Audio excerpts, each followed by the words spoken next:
with Chinese President Xi Jinping. For more on what to expect on the president's Asia trip, let's bring in the chair of the East Asia, Pacific and International Cybersecurity Policy Subcommittee, Nebraska Republican Senator Pete Ricketts. Good morning, sir, and thank you for your time. Good morning. Thanks for having me on. Of course. So I want to get right to the president's meeting with Xi Jinping. This could have the biggest impact on the markets. The Treasury Secretary already indicating that the 100% tariffs that we've been threatening as a country to enact November 1st are effectively off the table with the announcement of this framework agreement on rare earth minerals. But of course, the devil's in the details here. China is basically saying they're going to pause the enactment of these export controls for about a year while they re-examine things. What does this episode tell you about the U.S.-China relationship, and how should we as a country be using this period of time? We are at the most dangerous time in our country's history since World War II because of the malign actions of Communist China. And the challenge here is that our economies are very intertwined. For example, the United States used to be the leader in processing rare earth elements and critical minerals. We gave that up, and now China's taking that over, and they've got a lot of leverage on us with this. Now, the flip side is we've got a lot of leverage with regard to chips. So these high-end chips are something China can't make. And so this is where this relationship is going to be one that we're going to continue to negotiate. As you mentioned, with China putting the export controls on hold for a year, what this gives us the opportunity to be able to do is to be able to develop those supply chains, like with Australia and what the president just did there, to be able to make the investments to get this critical minerals and rare earth elements up and running in other parts of the world with friendly countries so that we are not so beholden to Communist China. Their actions in the West Philippine Sea, the Taiwan Strait, and the rest of the Indo-Pacific demonstrate that they are intent in kicking us out of there. So we need to make sure that we are not dependent or can be threatened or extorted by them withholding some of these things that we need to be able to build things, everything from cars to fighter jets. So I expect that the president's going to really portray with Xi Jinping strength, because that's the only thing dictators like Xi Jinping understand is strength. And we got the right guy in the job for it. The American people hired President Trump to protect us. And this is part of what he's going to be doing, is making sure that we're showing a strong hand to Communist China to be able to get this trade deal done, to continue to negotiate these different trade deals.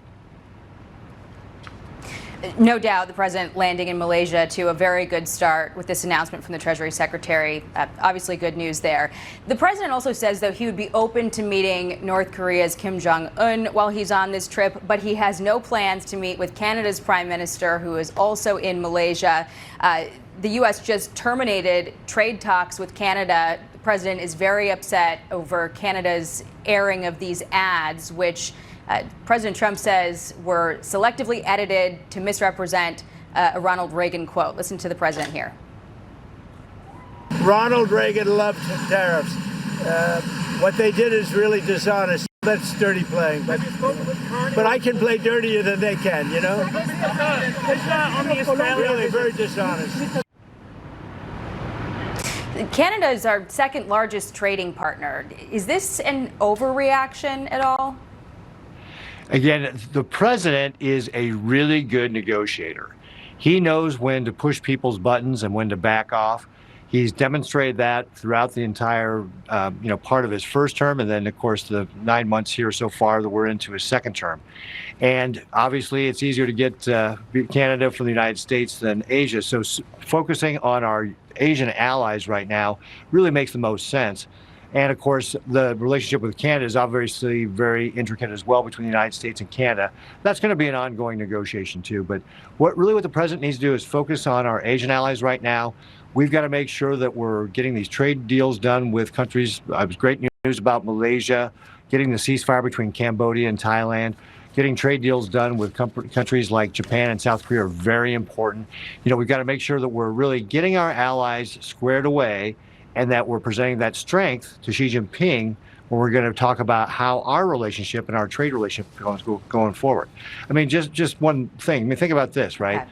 the China has said they're going to, cut off critical minerals. They've obviously backed off of that for a year, but somehow they can't stop fentanyl from coming to our country. it just doesn't make any sense. So they're a bad actor, and frankly, we got the best guy to be able to negotiate this in Donald Trump. Okay, I want to ask you about some issues back home. The president's support for Argentina has affected ranchers and farmers in your state. The White House has defended this $20 billion currency swap with Argentina. Critics called it a bailout because Argentina was very quick to sell cheap soybeans to China when they stopped buying them from American farmers, with these trade negotiations stalled. Now cattle ranchers are very upset over the president's plans to quadruple imports of Argentinian beef to bring down prices. Listen to Caroline Levitt here. The president loves our ranchers, and he also loves American consumers, and he wants to do right by both. So the immediate solution to the problem of the rising cost of beef, the president wants to bring that down, is we have to increase our supply.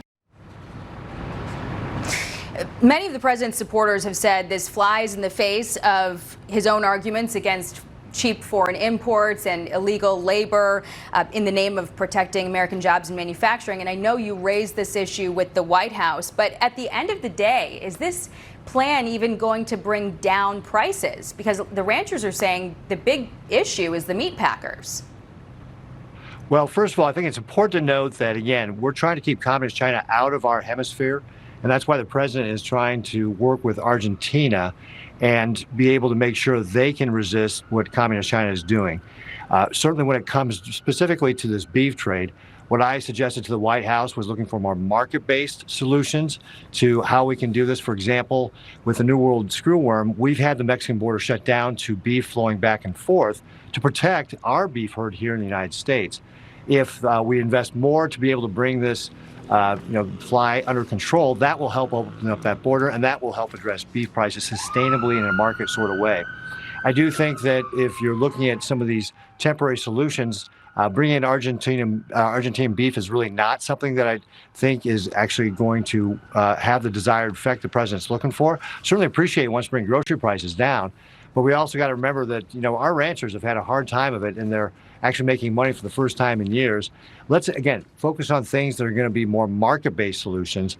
And I think that is going to help not only our cattlemen, but also really get at what the president's trying to do. Okay, finally, government shutdown is still ongoing, no end in sight. There's been more chatter about a carve-out to the filibuster. A lot of your colleagues are saying there's no support for that, or not enough support for that. But my last question to you is, there's some discussion that Democrats have certainly tried this before. They would have done it in 2022 for voting rights if it hadn't been for Joe Manchin and Kyrsten Sinema. What do you say to folks who are concerned that Republicans are the only party playing by the rules and they're going to get bitten by it this time? Well, again, what we're looking at right now is the Democrats just being absolutely hypocritical with regard to the shutdown. They have voted for this exact same bill already 4 times over the last 18 months. This is the only bipartisan compromise that is out there. Again, it was a bipartisan bill that was, when it was passed the first time 18 months ago and each of the 4 times since. Republicans have now voted for it 12 times. Democrats have shot it down 12 times.